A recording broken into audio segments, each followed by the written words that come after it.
Summer solstice, here we are. We made it, the longest day of the year. In this video, we're going to talk about the astrological significance of the summer solstice, as well as the seasonal significance of the solstices and the equinoxes.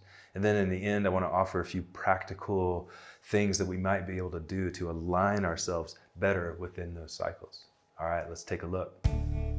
So astrologically speaking, the sun is now moving into the sign of Cancer, which I find fascinating because Cancer is a lunar sign. It's ruled by the moon. So it implies a certain sensitivity and caring and nurturing that's important for us to lean into right now during this phase of the sun. So the brightness and lightness of this day, the longest day of the year, requires a certain sense of nurturing in some way, a certain sense of mothering. So how does that play out? What does that mean? So the way I see that is looking back at the cycles, again, looking back at what phase of the sun, what phase of the cycle of the unfolding of the year are we in right now? So the sun went from the winter solstice into the darkness of winter, birthing in the spring up to the apex of where it is right now. So now we're working with, again, the in-breath and the out-breath. The in-breath and the out-breath. We discussed that a little bit in my last video talking about the 4 phases of the moon, but now it's an octave out. Now we're talking about the 4 phases of the year, the solar year. We're working with the sun now, the light, the inner core, the inner truth, the inner essence of vitality that shines out from our core into the world is now at its apex. It's now at its highest point. But again, it requires a sense of nurturing. It requires a sense of care. Back in the winter solstice, the darkest night of the year, the least light going out, that was the end of the in-breath. And then slowly, there was an out-breath. The earth and the sun are breathing out now. As the sun grew, the seeds that we planted, the intentions that we planted, and the rebirth of the sun in that winter solstice began to grow with the sun. It's almost as if like the sun was pulling the energy out and upward from the darkness, just like a plant grows from the soil of the darkness. Then it breaks through the surface in springtime, the spring equinox, Aries charging forward. And again, the sun grew over the past few months to where it is right now. And this moment represents the end of that out-breath. So now, after this point, the sun and the earth will begin to take an in-breath. So the energy is coming inward again.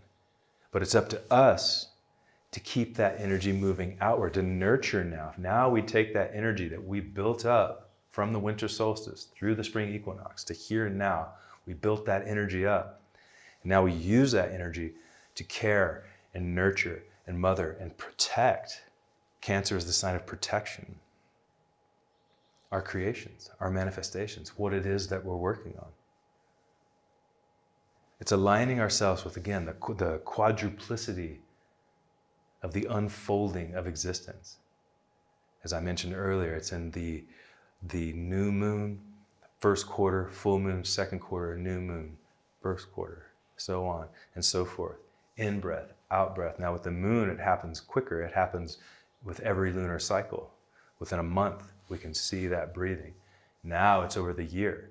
We see that breathing happening through the seasonal phases, the 4 seasons, the 4 cycles.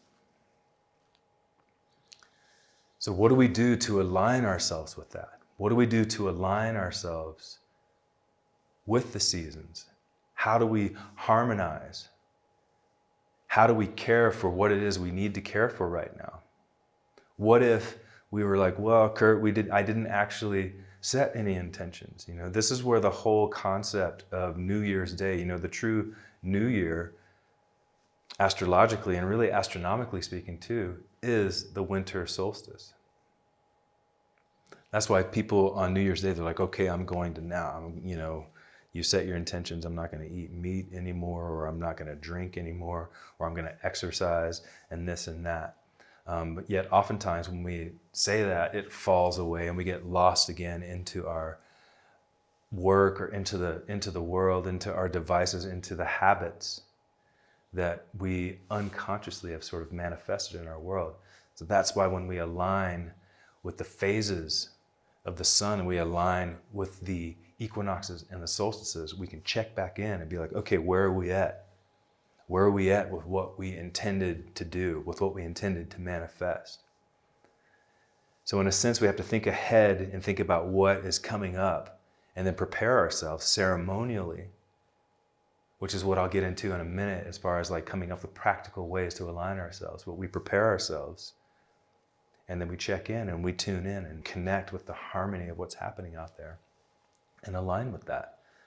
So don't worry if you don't feel like you've set any intentions right now or you don't have anything to care for and nurture, because you do. You're always working on your passions, your dreams, awakening your truth, awakening yourself, and bringing that beauty out into the world, whether it's conscious or unconscious. What I'm talking about is now consciously aligning with that. So, that being said, here we are in the summer solstice. The sun is now entering the sign of Cancer. It's time to nurture. It's time to care for. It's time to mother and protect what it is we're growing and manifesting. Again, the sun is taking an in-breath at this point. The earth is taking an in-breath, but we continue to take an out-breath in the full light of summer, the time of joy, a time of inspiration, a time of innocence in a way. Esoterically speaking, represents the south. You know, the sun is at its brightest and strongest in the south. The south, again, represents innocence and joy and unbounded freedom, expressing yourself in that way. Have fun with this protection. Have fun with this nurturing. Because that joy and that enthusiasm and that fun will charge it and keep that energy happening to nurture again and help grow and carry that light on as the sun begins to rest and take an in-breath. Practical ways to align yourself, practical ways to connect with all of these concepts that I'm talking about. One is awareness, slowing down and actually being aware of what's happening, not only in your own life, but in the world around you, and then stretch that out into the cosmos. That's again what I feel like that's the point of astrology, to understand what's happening and what's moving around in the cosmos and aligning yourself to it. So awareness is step one. Step two, I would say, would be to create personal rituals, to create personal ceremonies. And that can be so simple. It doesn't have to be elaborate, wearing robes and drawing circles and invoking spirits. I mean, you can do that and have fun doing that. Again, bring in the essence of the creative imagination and fun and apply it in that way to your ritual, because again, that's what it's all about. When you enthuse your rituals with joy and fun and creativity, it becomes that much more powerful because it speaks to you on a deeper creative level. There's all sorts of stigma and there's all sorts of fear around the ideas of ritual and the ideas of ceremony. But take all of that baggage out of the equation and keep it simple. Keep it as it's simply a prayer. It's a pure intention, again, to nurture and care for what it is you're hoping to bring into this world, what it is you're hoping to live out, what dreams do you want to manifest as your life work and sole purpose for being here. That's why we tune in the equinoxes and the solstices. Light a candle, it's as simple as that. Burn a stick of incense and say a prayer of love, say a prayer of intention. Step into the sun and hold yourself there and breathe it in. It's as simple as that.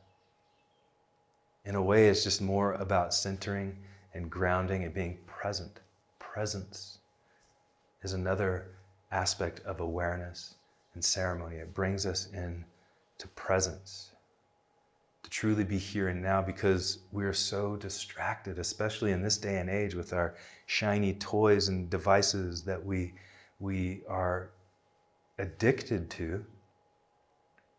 And it's not our fault it's set up that way, but through awareness and presence, we can step away from that for at least 5 minutes and come back to truth, come back to center, come back to here and now. And connect with what's real. That's what's happening out there. The movement of the sun, obviously that's an illusion, but that's what we see here.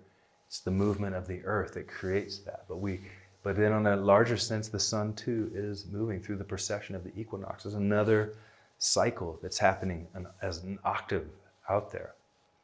My point is connecting to truth, connecting to center, connecting to presence, awareness, and realness. Organic realness of what's going on in the universe, what's going on earth, and what's going on within yourself.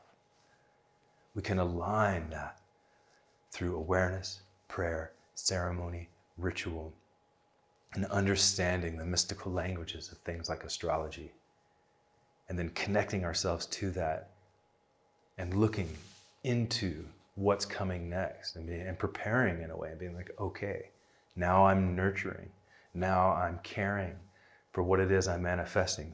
We're going to be moving next into the autumn equinox, harvest time. Then it's time to enjoy the fruits of what it is we've sown. And again, I'm speaking metaphorically, but it could also be very organically true and manifest in reality.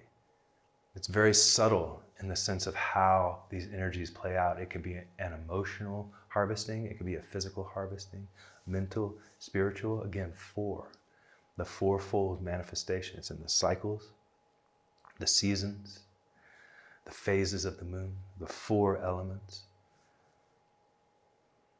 It's all part of who you are and how you're connected to the planet and how you're connected to the cosmos. And so again, that's my intention for this channel, is to help inspire you to connect to that and be aware of that.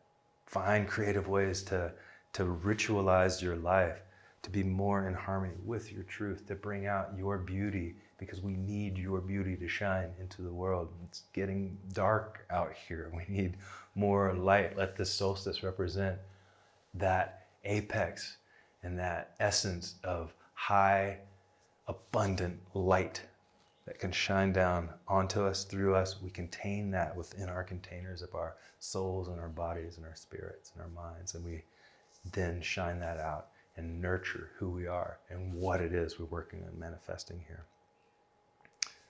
That's what I have to say. That's what I have to share. And thank you so very much for taking the time to listen. I hope it inspires you. If you could, please subscribe to my channel.